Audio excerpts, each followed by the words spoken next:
Now it's time for more of Southern California's sports fishing voice. Let's talk Hookup. Get ready for more of the best fishing information and the hottest tips on improving your angling skills. Let's Talk Hookup is sponsored in part by Yamaha Outboards. Reliability starts here. Ford, the official truck of Let's Talk Hookup. Shimano Rods and Reels. Fish with the best. Shimano. And by Rancho Leonero, where your wildest Baja dreams come true. And now, Southern California's sports fishing voice, the hosts of Let's Talk Hookup, Pete Gray, Rock Cod Rick Mexa, and Corey Sandin. Welcome back. Hour number 2. Let's Talk Hookup coming your way. Hey, we're having a great time this morning talking with our buddy Mike Shane from Hub SeaWorld Research Institute. So much cool stuff going on this morning with the sea bass program and all and again, Corey and I have been joking, like, my list of questions, I guarantee you, is longer than our list of callers. So I'm not trying to dominate the time the same as Corey, but we're having a great time talking fishing this morning, dude. Yeah, lots of fun for sure, Rick. And if you got a question or want to give us a shout, we're giving away a full-day trip on the San Diego out of C4 Sport Fishing and a calendar. Bill Varney's 2021 calendar. Can't wait for 2020 to get out of here. Right? So, give us a shout. 833. Hello, 833. They're already calling in. 833-288-0973. Give us a shout. And I know it's been a busy morning, but one line open. Yeah, totally, man. Or text the show. Go to the app and just hit the text there, and you can text the show. Just leave your name. Yep, you got it, man. Lots of good texts coming through. We're going to pump those up. But before we do, it's time for the catch report. And, Corey, time to find out what's biting. It's sponsored by Gamakatsu Nautilus Circle Hooks, Rick. They've been the go-to hooks this season for the tuna. From Nautilus Light, the regular Nautilus, or the Nautilus HD, Gamakatsu has you covered. Pick the right size, ring or no ring, tie it on, and be ready to get bit. Stock up at the Gamakatsu Nautilus Circle Hooks now at select tackle shops. I bet you at Tackle Days you're going to have an awesome selection. Gamakatsu has really good deals at Tackle this year. We do. Fortunately, we've got a really good supply of Gamakatsu, including the Nautilus #1, which that's like the impossible hook to find right now, and we got a really big resupply of them. So we're stoked on that. They'll be buy 2, get 1 free.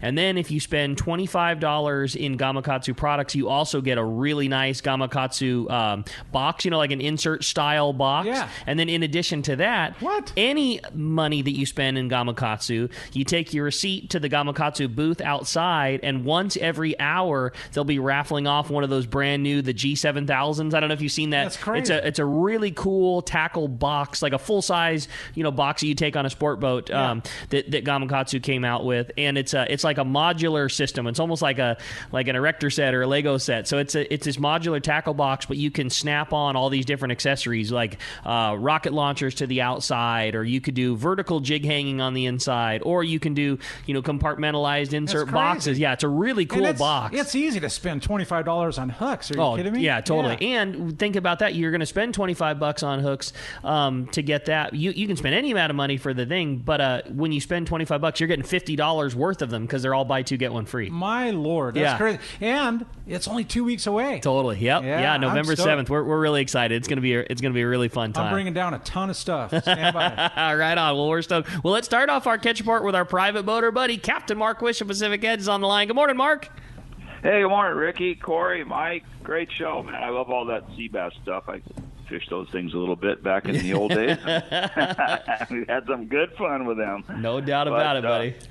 Hey, without a doubt, our offshore season this year, it's really kind of a gift that keeps on giving. It's just there's been a little bit of seasonal change for sure, but there's still a bunch of biting fish around. I'll get out there in a minute, but starting close with home here, that flash of surface action up in Santa Monica Bay that was looking good there for a little bit, kind of petered out, unfortunately.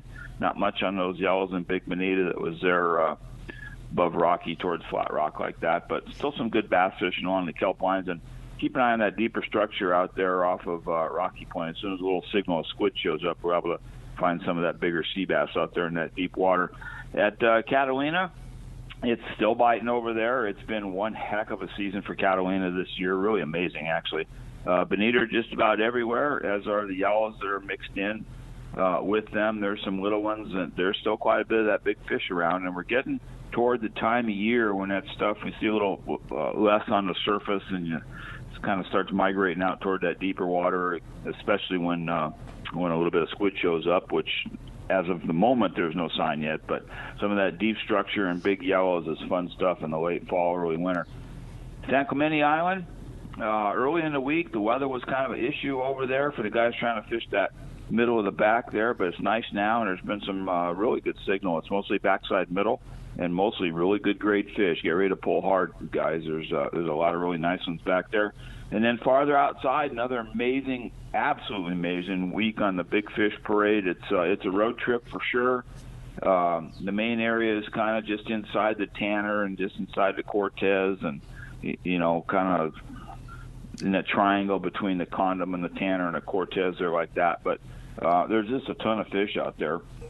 Mixed-sized schools, mostly bluefin now. Didn't really hear much about yellowfin here this week, but some of that schools in 30-pounders and all the way to the 300 pluses. The big ones are mostly on flyers there, live flyers, frozen flyers, and some of the different artificials now. And incredible night bites on flat falls here this week, and did not hear of any 400-pounders, but man, a steady parade of 300 plus.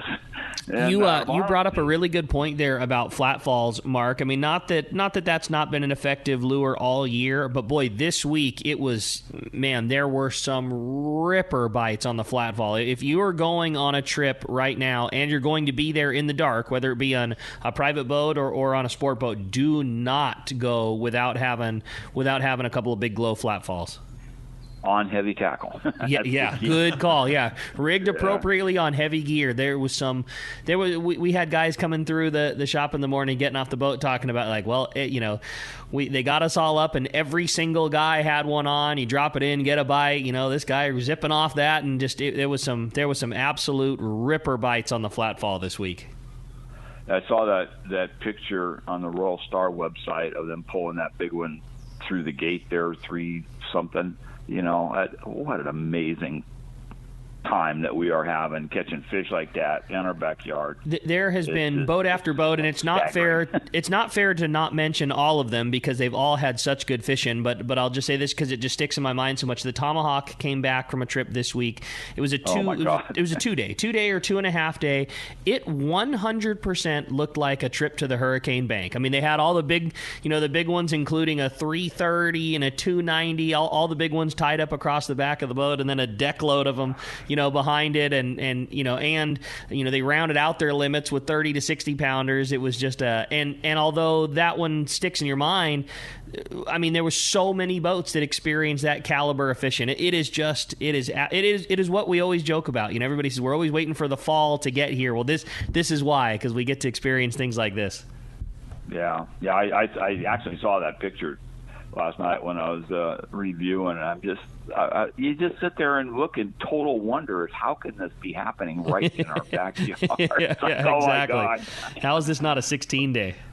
Yeah, but with all of that going on, I'm going to go catch some cods tomorrow. We're going to catch them red snappers on a couple of little local rocks there.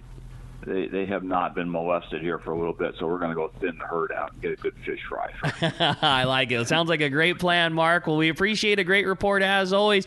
Certainly great information always on fishdope.com. I know you and Danny always get together. You'll always kind of keep them abreast of what you hear and vice versa. And if you want to save $20 off of a new membership to fishdope.com, you can use the code HOOKUPNOW, all lowercase, no space, HOOKUPNOW. We'll save you $20 off of a new membership. And Mark, if somebody wants to find you Pacific Edge, how do we do it? Ricky, we're in Huntington Beach. The store's on the corner of Bolsa Chica and Edinger. Phone number is area code 714-840-4262. Website's pacificedgetackle.com. And stop on by, guys. We got a lot of cool stuff going on. I like it, man. I like it a whole bunch. Appreciate it very much, Mark. We'll look forward to talking to you next week. Go look for them Reds. You got it, buddy. We'll see you.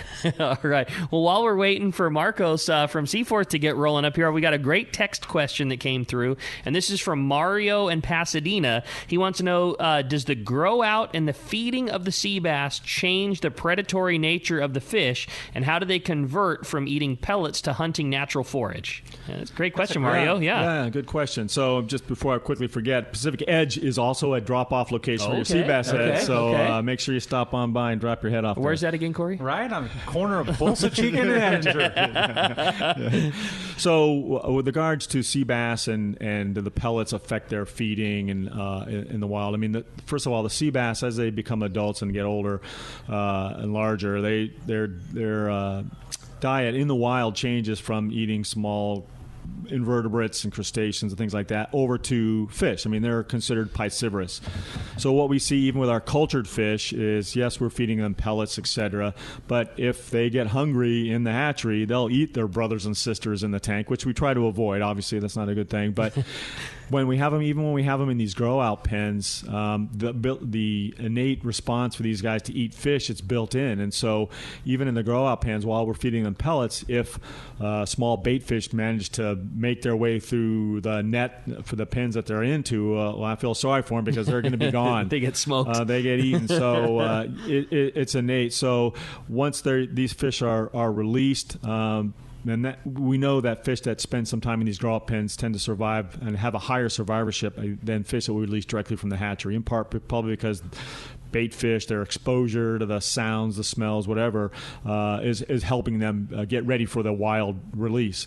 So once they're released, once they figure out there's nothing falling from the sky that they can eat pellet-wise, I mean, they'll start eating other fish. And so I'm trying to remember, we do look at gut content. So it may take them a month or so to once they get hungry to kind of look for other fish, but it's already there. And you don't have to teach them; they know. Yeah, they know, and they're ready to go. Yeah, if a chovy comes by, they don't think twice about it. Yeah, no, they'll chase it down, and we're trying to do and have done this past year some behavioral studies, trying to get them ready, even for fish that we're holding in captivity. We actually run some behavioral studies and trying to maybe get them ready for that. So we'll set up sort of in one of our tanks, set up sort of an artificial habitat. We've got large sea bass in there. We actually use some of our yellowtail for as a smaller one, as food fish, forage fish, to see how they work. And it was pretty interesting. We've set up video cameras. I mean, even with these naive fish, providing some forage in there, they went after. I mean, we have different culture teams growing yellowtail, different sea bass. So it was the team started taking bets like, oh, no way the sea bass is going to take out a small California yellowtail, and vice versa. And so it turns out that it's really interesting to watch the behavior of the sea bass. And they actually, when they start going after these yellowtail, they swim on their sides, and they kind of swim sideways towards the fish. And I've even seen this in wild when we have our brood stock in our net pens over at Catalina and go out there to feed them in the evening. Their behavior really changes in how they approach their prey item. So it's pretty interesting to watch that. So no, they're successful. They took out their yellowtail and had no problem. So they're ready to go. That's crazy that's stuff. awesome, man. That's so cool, Mike. I love hearing about it for sure. Yeah, well, let's continue on with our catch report, Corey. We got Marcos from C4 Sport Fishing on the line. What's up, Marcos? Morning, Marcos. Good morning. How you guys doing today? We're doing great. Hearing all about sea bass and fun, and I know there was some fun times at Seaforth this week. Yeah, I mean, in addition to that, calico bass, sand bass, reds, rockfish, very good fishing on the half day there. Still occasional yellowtail, bonita, and the like. A lot of bluefin, especially on those day and a half and longer trips. And yesterday, Pacifica came back to the dock with 2 fish, 350 pounds plus on there, 2 bluefin. Get out of here. On a day and a half trip, they had 3 fish over 200 pounds and then 12 fish in that 100 to 180 pound range. Oh my gosh, this is and so cool. While that's, one of the best trips there, a lot of those trips are catching fish and, 30, 40 pounds up to 100 to 200 pounds. The Endeavor yesterday, they had fish in the 15 to 150 pound range. So very good fishing on those day and a half and longer there. Check the schedule, seaforthlanding.com. Full schedule's up there for the half day, those full day trips, which are still doing very well. So a lot of yellowfin, dorado, skipjack, and yellowtail on those full days. The 1 days, very similar fishing. Those day and a halves, got some longer trips in the mix there, the 2 days. And coming up in November, we start to see those 3-day trips also. So definitely check the website. Make sure you don't put your gear away. And if you have that heavy gear, get it out, because like we've always talked about, September, October, and sometimes in November, some of the better fishing we see here. So definitely check that out. It's still busy. We're still running a lot of limited loads on these trips due to restrictions, so make your reservations ahead of time. Don't wait till the last second. Get that gear out. If you have your heavy gear and you need it tuned up, bring it down to the best tackle shop in San Diego here at C4 Sport Fishing. Pick up a burrito next door, and then get out there on the boat and get a shot at some of those big bluefin here in October going into November. Yeah, beautiful stretch of weather coming too here this next week. I don't know how it gets better than what we're doing right now, but last year November's bluefin fishing was the best that we had. Like I don't know how it gets better than what's going on right now, and I don't know that it will or it won't. But last year November was our single best month for catching those big ones, and boy, it sure seems like things are shaping up that way right now, Marcos. I would sure hope so. And it's like, even if it doesn't get better, it only stays okay like it is right now. Yeah, you could cut this in half and it's still great fishing. Still great fishing. So, and like I said, a lot of these trips, you don't have to, do super long trips there. You can do a full day and you're going to get great fishing. A day and a half, if you got the time, definitely do that. So lots of options for you. And like I said, fishing's getting better. Yeah, we're giving away one of our lucky callers today is going to win a trip on the San Diego today, and the consistency of great fishing on the San Diego has just been unbelievable. Just we follow them on social media and all those things, and just like every single night you see Boog, whether it's Boog or Matt talking about great fishing, and we got them again. The consistency has been what's so crazy this year. It's been an amazing year as far as, like you said, from the get-go. They've seen lots of big fish in there, but not just big fish. It's like you said, just consistent. They're catching on all of those trips, and who knows? Maybe we're going to see our first 400-pounder on a one-day trip coming up here soon, the way things are going. Well, if it's going to happen, it'll probably happen on the San Diego. Well, Marcos, great job as always, man. We sure appreciate a great report, keeping us up to date, and we will look forward to talking to you next week. Talk to you then, guys. All right, Marcos. Thanks, buddy. Hey, Rick, and that was sponsored by the Fish Pros of Fisherman's Processing in San Diego. Not only they offer the best processing for your fish when your trip returns to the San Diego landings or your private boat catch, too. Now with Fish Pros Market, you can purchase fresh fish, smoked, jerkied fish, spices, rubs, smoked cheese. Man, their smoked cheese is incredible, isn't it? And their famous tuna burgers, the amazing poke kit too, man. You talk about just dice it up and add it all together and it's done. We talk about it every week, all the time. I got to say it, we did it last night. I got a really nice chunk of bluefin from my buddy Todd that went fishing this last week that Fisherman's Processing did up. And you want to talk about the easiest dinner there is, man. We made a pot of rice and chopped that tuna up, and that poke kit, it was seconds. It is so good, man. It's so easy. Just a done deal. Yeah. Hey, you can pick that up at their Liberty Station location or order online at fishermansprocessing.com, and I think Dana Landing carries some of it, too. Do you guys carry it at Fisherman's? We don't because the Liberty Station location is so close right now. Sure, we just send everybody over there. But I've been, we keep our boat down at Dana, and last week when we were down there, they had a full supply of it. So it's super easy. Yeah, Dana, nice. For sure. Yeah, well, the phones are packed. Everybody's excited to talk to them. Why don't we jump right back into the phones and let this one loose? Let these guys talk to Mike. Corey, let's do it. Let's unleash them. Let's talk to Chuck. Chuck from Dana Point. Good morning. Good morning, guys. Good morning, man. Thanks for all the hard work, and the halibut is just an extra bonus that you guys do. But these guys are such aggressive fish. I've seen the biggest one I've seen come over was with a whole school of big barracuda, and here comes this lunker. What is their favorite? If you were going to fish for one, you're at the bait tank, you're going to catch grab a mackie or sardine. What would you pick? It depends really on where you're fishing.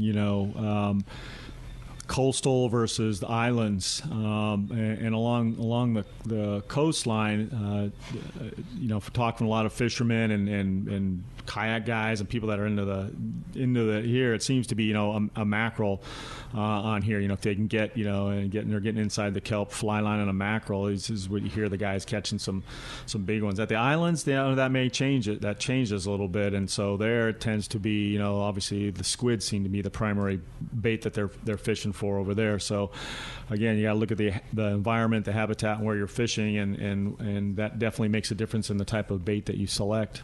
I know one thing when you're talking about the scenario you just did, when it's a school of barracuda and you see that big sea bass, which you often see, big sea bass at that time, and whether they run together or they're foraging on the same thing, whatever it is, that's the time when the mackerel for sure is a good call, just because you will often eliminate some of that barracuda bite, so if that was your goal and you were catching a lot of barracuda and you had the option of fishing a mackerel, whether it's the right bait for a sea bass or not, it's kind of the wrong one for a barracuda, and I'm sure, Corey, you've seen that with all the time in the bait world, seen that where you fish that big bait, you get that big bite. Yeah, absolutely. If you fish a 7 or 8 inch sardine, you're going to catch a 12 inch calico or a 20 inch barracuda along with maybe your 20 pound sea bass. Right. You know, so yeah, by putting on a big mackerel, you're just like Mike said, you're eliminating the other thing, too, and you've done a ton of that fishing down the coast in Baja, the thing that I think gets underutilized up here, but makes for a lot of catches down there is that Hamburguesa style rig.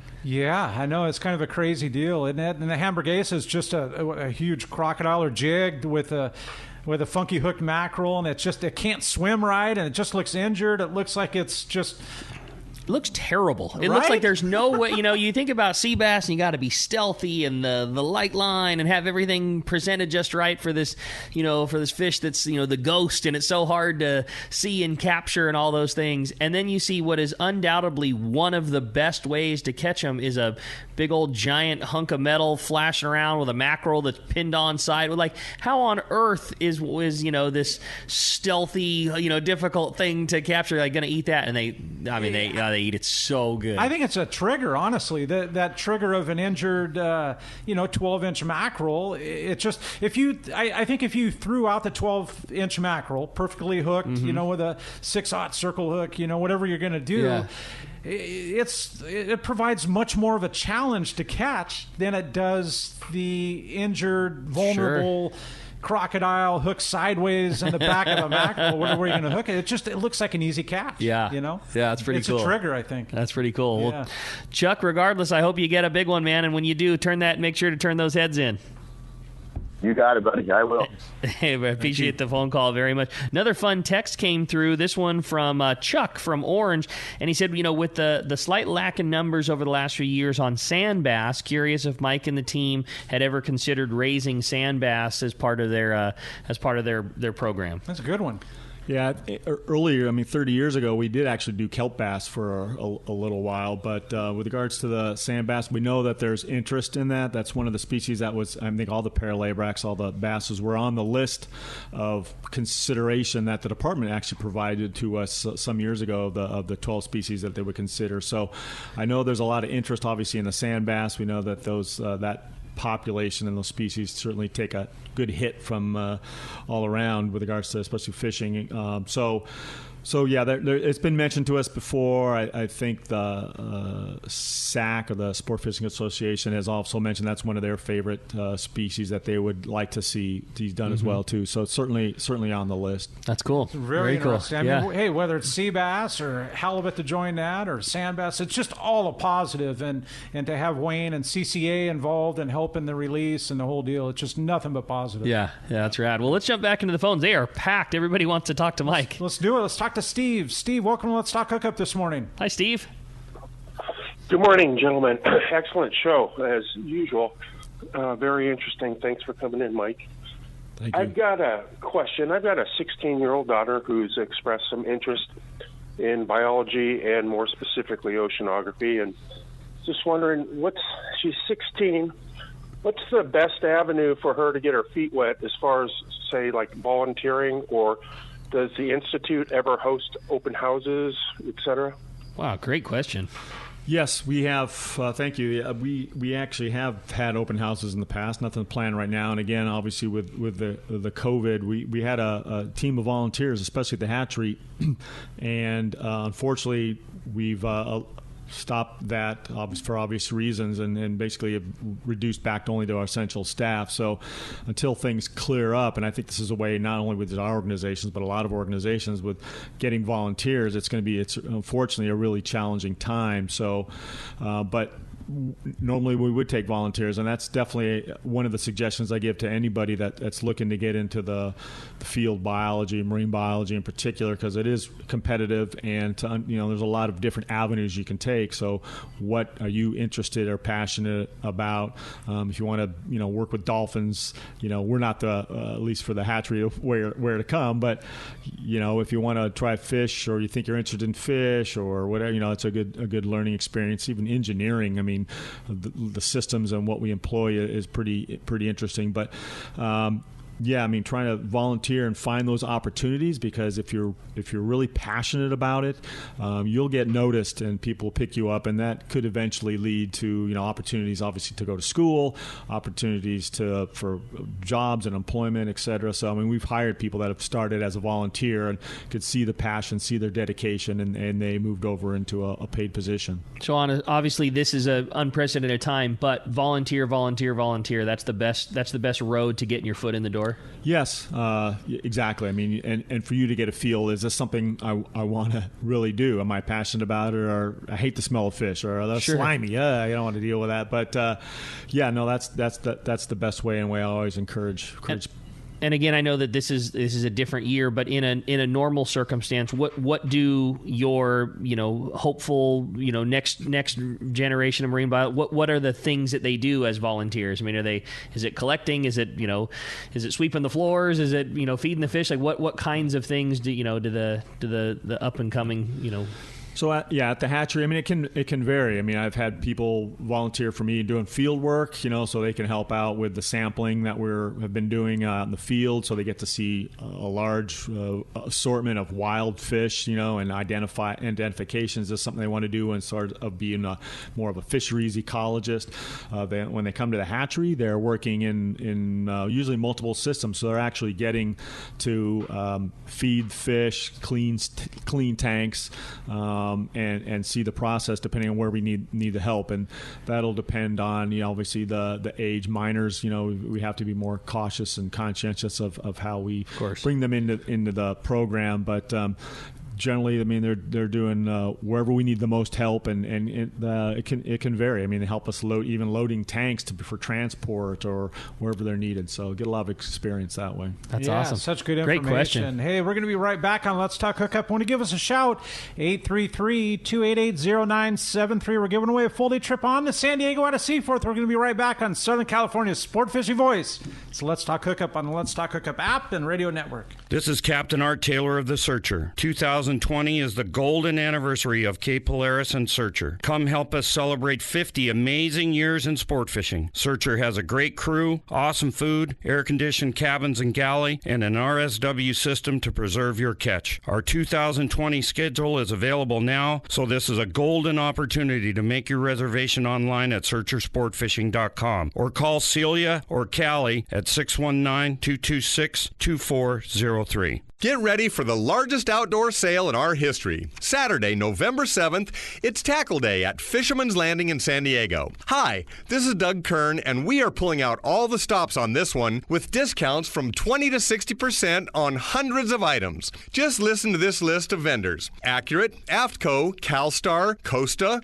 Daiwa, Fishworks, Gamakatsu, Mustad, MC Swimbaits, Okuma, Olakai, Owner, P-Line, Phoenix, Power Pro, Salty Crew, Seagar, Seeker, United Composites, Shimano, and West Coast Marine. That's right, over 20 manufacturers reps, plenty of seminars by saltwater experts, and most of all, incredible deals on tackle. Closeouts we've never offered before at Tackle Day at Fisherman's Landing. Backed by popular demand, the Shimano Tranks Casting Contest. Show your surface iron casting skills. The winner gets a Tranks 500 worth $500. It's our biggest sale of the year, with hundreds of items discounted up to 60%. Plus, plenty of manufacturers' incentives to spice up the pot. We'll have a huge raffle and lots of fun for everyone, so don't miss it. Tackle Day at Fisherman's Landing. Unbelievable pricing on tackle, clothing, and accessories. Saturday, November 7th. Check saltwatertackle.com.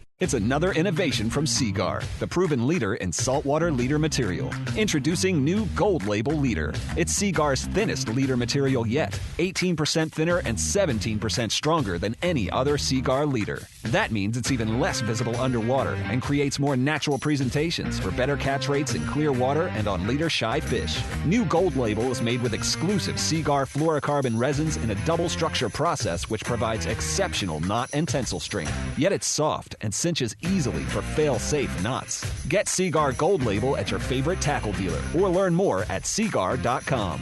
When it comes to fishing rods for saltwater, there's just one name you need to know: CalStar. Take, for example, the Graphiter series. It's a true graphite and fiberglass composite rod, the finest it's ever been built. And for anglers seeking traditional performance, durability, and quality at an affordable price, the CalStar West Coast series of rods and blanks are the ones for you. Their master craftsmen bring decades of rod building experience to every rod they make. So if you want your fishing rods to be truly state-of-the-art, I always recommend CalStar at fine tackle stores everywhere. Gotta love California in the summer. Just remember, COVID is still with us, so if you're going to the water, plan ahead, follow local public health guidelines, and make sure everyone wears a life jacket. Save the ones you love. A message from California State Parks Division of Boating and Waterways. The name that stands out among anglers is Fisherman's Landing, your top choice in local and long-range fishing. Hi, this is Doug Kern. Our hardworking crew will make sure your fishing experience is one to remember. We offer the finest open party trips from 1 to 3 days, the best charter boats available, and of course, our world-renowned long-range fleet is second to none. Fisherman's Landing is a full-service operation offering great half-day trips on the Dolphin and full-day open party trips on the spacious and comfortable Liberty. Since we introduced the full-day trips at Fisherman's Landing, the 85-foot Liberty has become a favorite among full-day operations with bunks for your comfort, huge bait capacity, and RSW fish holds to keep your catch fresh. Plus, Liberty has a big modern galley and 2 interior heads with showers. All our open party trips from half-day, full, or 1 to 3 day trips can easily be booked online at fishermanslanding.com or give us a call at 619-221-8500. I'll see you at Fisherman's Landing in San Diego. Welcome back to Let's Talk Hookup. And man, we're having a fun time with Mike and Hub SeaWorld and talking all that stuff, but there's somebody on the line right now. You're not kidding. A very good friend of ours. You had mentioned earlier that calico bass was your passion, and I know one of the places that you love to do that more than anywhere else is at Cedros. And we got our good friend Rosie Flowers from Cedros Sport Fishing's on the line. Hi, Rosie. Good morning, guys. How y'all doing? Oh, we're doing great. Rosie. It's always great to hear from you, and you got some exciting news coming up. We do have some exciting news. And first and foremost, people have been asking how the runway is coming along at Cedros. And it looks like construction, repairs, repaving should be starting November 1st and taking, honestly, about a month to get that runway done at Cedros. So we should be looking really good for next season. But excellent. We have some total exciting news here. Throughout this whole COVID gig that was going on, we just had many, many phone calls from people not only asking about Cedros, but where else can we go fishing? We got to have someplace else with you to go fishing. So our wonderful news is that Cedros Sport Fishing has partnered up with La Bocana. Okay, when I say La Bocana, I mean there's, I guess, a few out there, different areas of Mexico called La Bocana. La Bocana is a half-hour flight time south of Cedros. It's below Baja Ascension, and there are 10 bungalows that literally sit right on the beach. Okay, Rosie, when I told that to Corey, you should have seen his eyes light up, knowing how cool that area is. Like during the break, we were getting all kinds of info. This is such an exciting spot for you guys. I'm so happy to hear this. Such a neat deal. You know what? Man. It is incredibly exciting for so many reasons. Because Corey, being the guy who's out there looking for bass, this place has a 10-mile-long estuary. In that estuary are bass, corvina, grouper. I mean, so many different species that it's unbelievable. You can fly fish in there, you can conventional fish in there, and then you also have access to the ocean for ocean fishing. It's such that bay, Rosie, is so incredible. Like you're saying, the Corvina, and I can remember I've been down there a handful of times and actually fished in La Bocana, wading out and fishing it. And the little broomtail grouper, the 2 to 6 pounders. Oh, no way. Are like catching spotted bay bass. You're catching them along with 1.5-pound spotted bay bass. They're just ripping you apart. And then next cast is a 6 or 8 pound short fin corvina, Correct. Corey was kind of describing that La Bocana is like that magic area where like the kind of northern Baja species and the southern Baja species like kind of all converge. Like it's where our northern calico bass or regular Macrostyssus kelp grows down to Abriojos in that area, and it's where like the southern lobster, that Caribbean lobster. Comes up and meets with the California spiny lobster. Everything meets right there. Oh, that's so right cool. There. And you the are snook. Exactly right. The snook on the beach mixed with the shortfin corvina and a calico bass. Yeah, where do you go that you can catch a spotty and a snook at the same time? Hello. Well, and not only that, I have had people tell me that they have actually caught some rooster fish from on the shore in the surf. How cool is this, Rosie? That's great. Nothing big, they're talking 12 pounds, 10, 12 pounds, nothing big, but just saying that is like you said, the different numbers of fish that you can catch there is just off the charts. Oh, man. What a great call. So how will this work? I mean, obviously, we're so used to things at Cedro Sport Fishing. You guys do such a good job of setting it up and boats and fishing. And what's the fishing like? What's the accommodations like? What would people expect if we get into something like this? I had a gentleman just call me yesterday, and he goes, "Have you Rosie-fied it?" Exactly. And the answer was yes, we have Rosie-fied it. So basically, we're going to be working it the same day that we do Cedro Sport Fishing. These are going to be all-inclusive trips. We will still be doing the round-trip airfare out of the Tijuana International Airport, going through the CBX.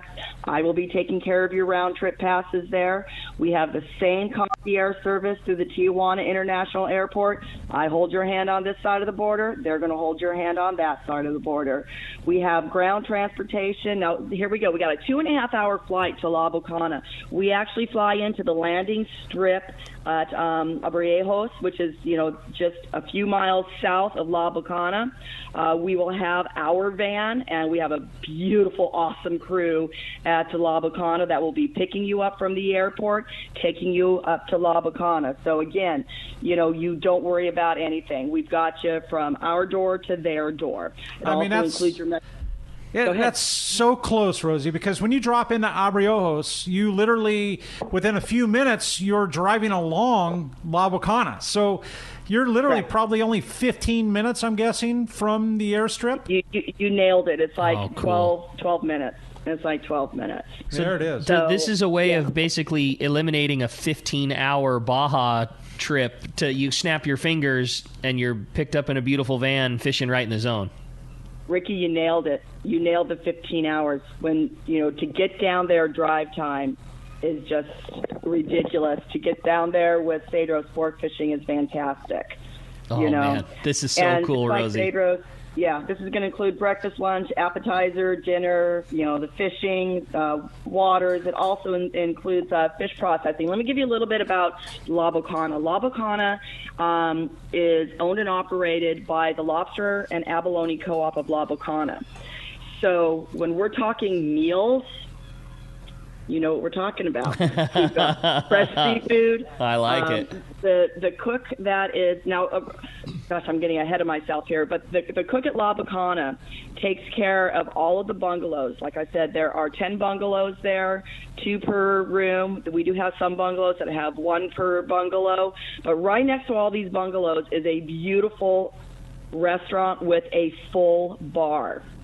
And this chef has been classically trained. He is absolutely epic. If you go to our Facebook page, La Bocana Sport Fishing, and see the sashimi abalone, the scallop taco, the lobster burrito, the yellowtail ceviche, all beautifully presented. It is unbelievable. I flew down there for a day. I asked him about his menu. I wanted to see a menu. And he looked at, we have an English speaker, our host down there, Hector, and Hector said, he's going to do you one better. And out started coming the food. Oh, how cool. It was unbelievable, just unbelievable. So you'll be very well taken care of. We'll be utilizing the same airline, ASG Airlines. We will be flying the same aircraft, the Cessna Grand Caravan, the workhorse of those Cessnas.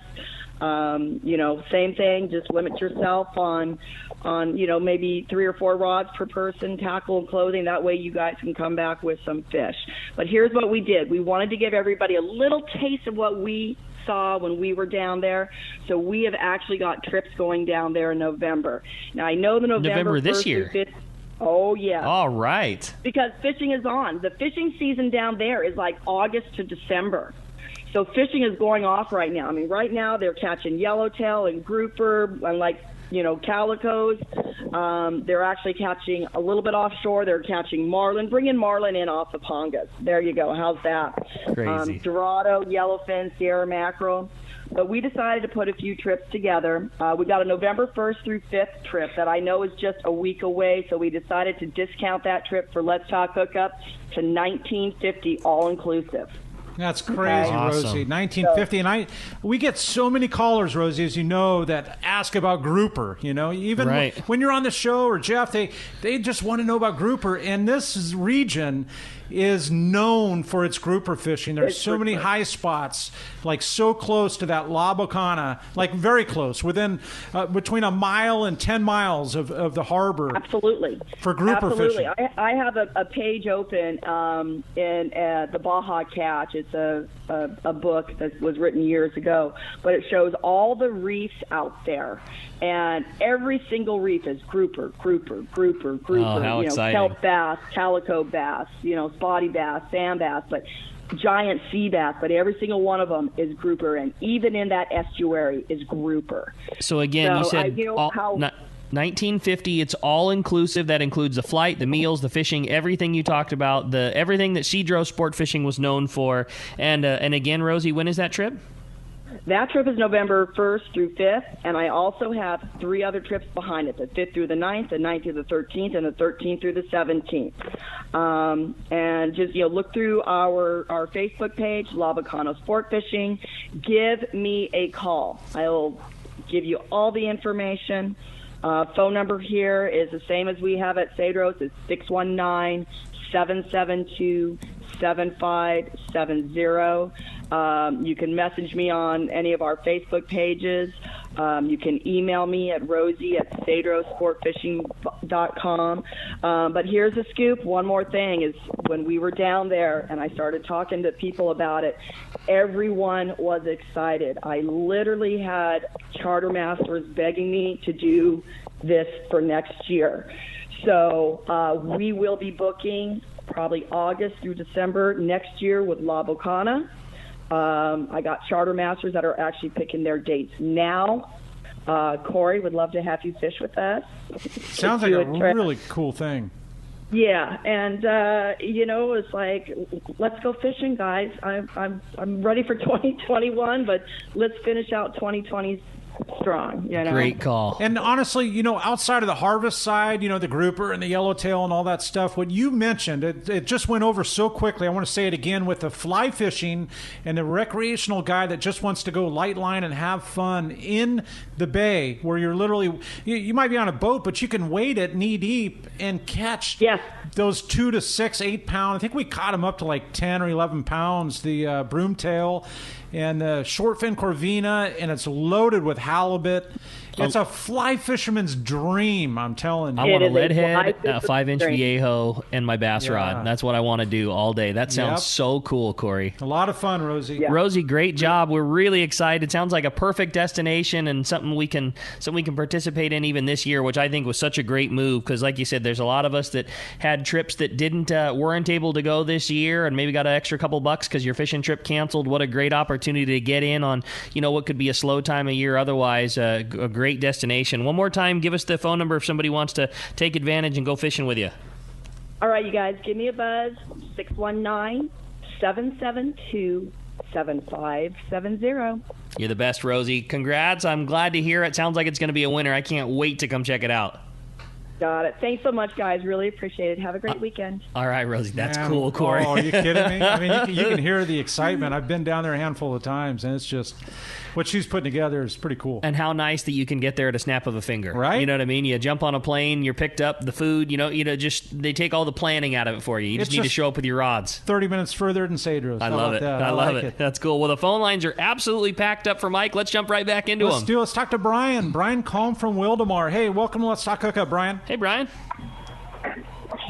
Guys, that's a dirty trick. How do I follow up Rosie's information? Right? All right.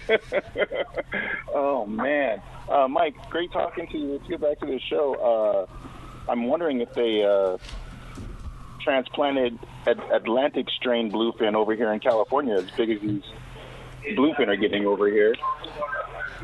But I was wondering, is it all, you guys were talking about halibut, can you use Alaska strain halibut as broodstock over here?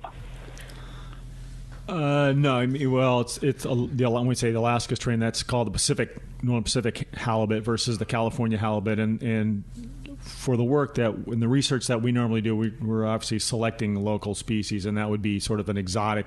Try to bring them down here out of their range. I mean, yeah, it'd be great to hook into a barn door here in Southern California, but. No, I mean, that's something we would seriously consider. I mean, obviously, these species have separated for various reasons. The climate, the conditions, obviously, are conducive to where they're living, and so no. I know you work really closely with Department of Fish and Wildlife as well. Like, I mean, like you said, they kind of, so to speak, signed off on. This is one that we like and want. So, obviously, California halibut, you're supplementing what's already there. Yes, yeah. I mean, trying to stay with local species and not introduce exotics to this area. Yeah. Well, speaking of exotic, and great call, Brian. Appreciate the phone call very much. We got a great text coming through. Speaking of exotics, and this texter wants to know what is the difference between the Gulf of California tortuava and the white sea bass. Oh, it's a good one. Yeah, they're in the same family, Cyanidae.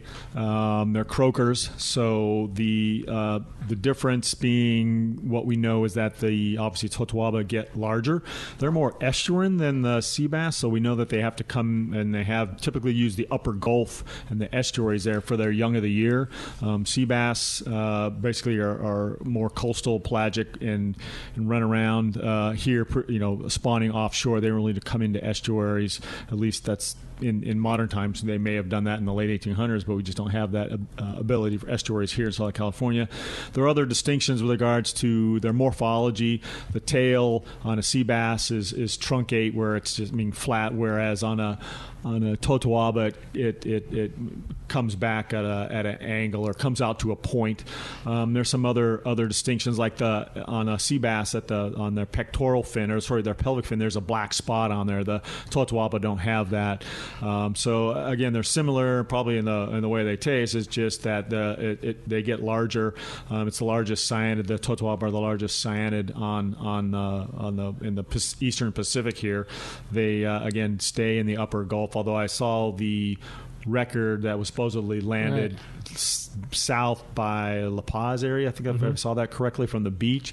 The only picture I saw really on that one was from Facebook. I don't know if it's been officially accepted yet. Supposedly they had IGFA had an expert, and there's only one expert really on Eastern Pacific cyanids that he's actually at Smithsonian now, but he's worked down in South America for a number of years and usually writes all the stuff. So I'm just curious if that one truly ended up being identified. I mean, supposedly they said they had it, but typically the ranges are in the upper Gulf. It's very rare to see that species all the way down that far south from La Paz, although we know sea bass are down that area, so that's why it was sort of, for me personally, looking at the images and seeing it was sort of suspect. But what range of size was it?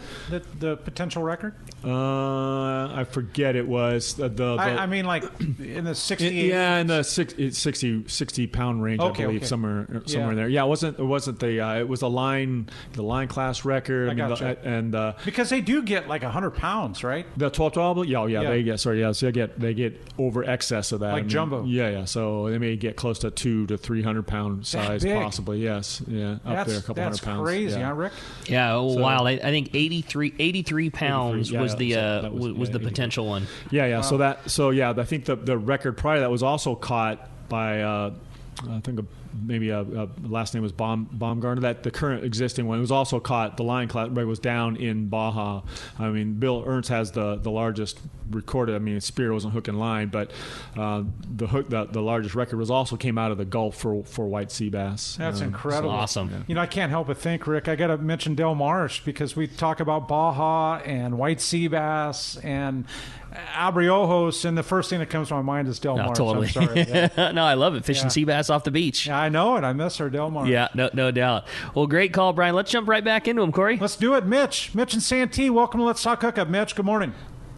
Good morning, Rick, Corey, and Mike. I got a question for Mike. How big do you want those white sea bass to get before you release them, and how do you release them where they're not easy prey? So we've done some modeling, and basically that's why we're at the 8 to 10 inch size right now, given the bioeconomic. And so we did that years ago, and that's where we try to get them to that 8 to 10 inch size. That we're still evaluating and learning it. Maybe once we get some genetics, we're working with some folks in South Carolina to understand the genetics better. Or maybe that we can release a lot more fish and smaller. They have genetic marks and tags, so we don't have to take and tag them all the time, and so that takes a lot of energy and getting a little larger ability to tag them. So those are some details that would work out. So yeah, ideally that would be it. I mean, if we even got them to 18 inches or just 4 inches larger than that, so 14 inches or something like that, we know that the survivorship will actually triple based on the models and the papers that we've published to get them to into the 28-inch slot. That's the size limit. But the cost of keeping them that much longer. Exactly, yeah. and they're in the pens longer, et cetera. So there's some trade-offs there. But hopefully they're out the pens. They're getting more wildlife as they spend more time in these pens. Yeah, so much information. Hey, cool. We're going to be right back on Let's Talk Hookup. We're going to find out who's won this full-day trip on the San Diego when we return on Southern California Sport Fishing Voice. Let's Talk Hookup on the Let's Talk Hookup app and radio network.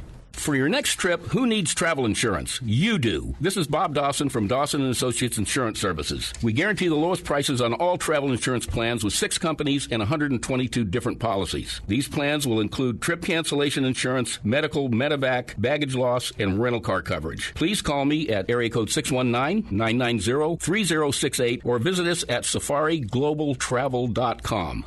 Saturday, November 7th is Tackle Day at Fisherman's Landing in San Diego. Seminars by saltwater experts, great deals on tackle, top tackle reps like AFTCO with knives, Psycho Pro fluorocarbon, and incredible deals on AFTCO clothing. Tackle Day at Fisherman's Landing, Saturday, November 7th.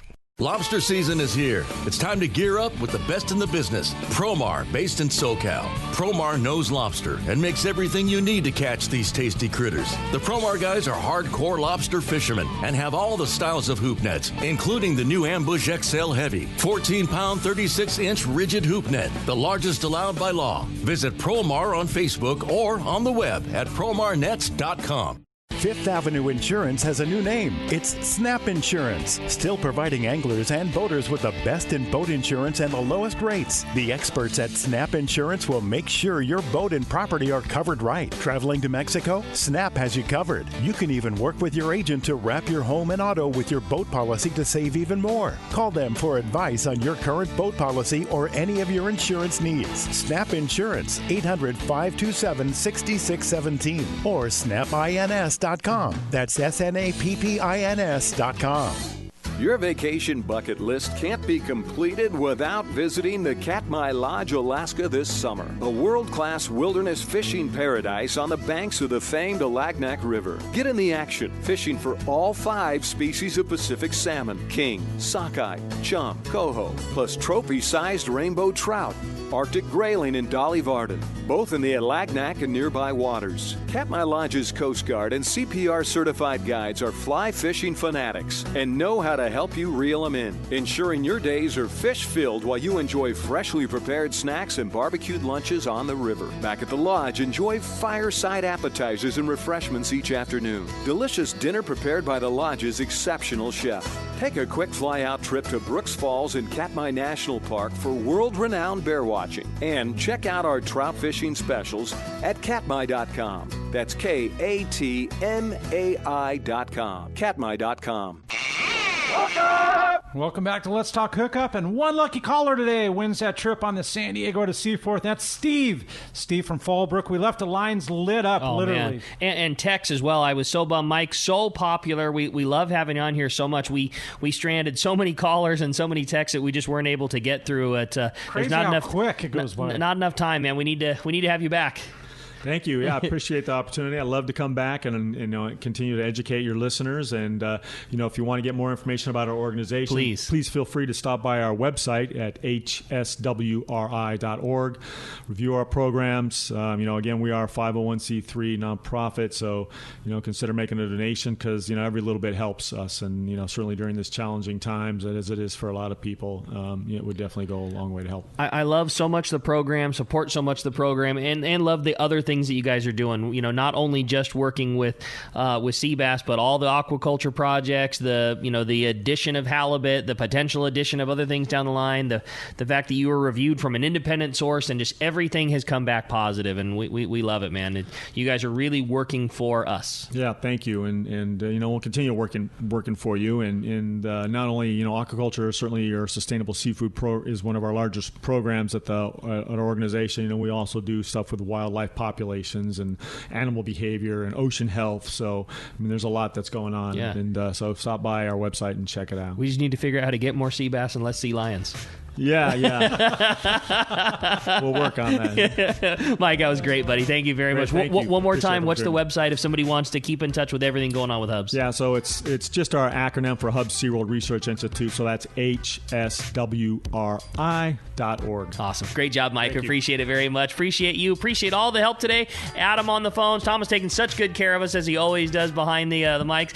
And hey, tomorrow, another great show coming your way. Captain Art Taylor from The Searcher is going to be joining us. We're going to be talking all things Searcher, talking about this great bluefin. Had a great time today with Corey. We'll look forward to talking to you tomorrow morning right here, 7 to 9 a.m. on Let's Talk Hookup app and radio network.